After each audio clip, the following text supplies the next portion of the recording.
खेड तालुक्यातील रजवेल मोहल्ल्यात लागलेल्या भीषण आगीत मोठं नुकसान झालेल्या हमदुले कुटुंबाला बशीरबाई हजवानी फाउंडेशनच्या वतीने 5 लाख रुपयाची आर्थिक मदत करण्यात आली.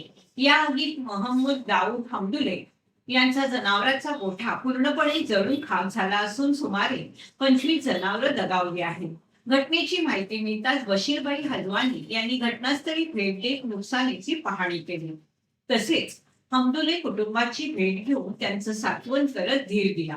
सामाजिक बांधिलकी जपत फाउंडेशनच्या वतीने देण्यात आलेली ही 5 लाख रुपयांची मदत संकटग्रस्त कुटुंबासाठी मोठा दिलासा ठरली आहे. अनेक वर्षाच्या कष्टातून उभारलेला गोठा आगीत भस्मसात झाल्याने कुटुंबाच्या उपजीविकेवर मोठा परिणाम झाला. संकटाच्या काळात मदतीचा हात पुढे करत बशीरबाई हजवानींनी माणुसकीचा आदर्श घालून दिला असून त्यांच्या या संवेदनशील भूमिकेचं सर्व स्तरातून कौतुक करण्यात येते.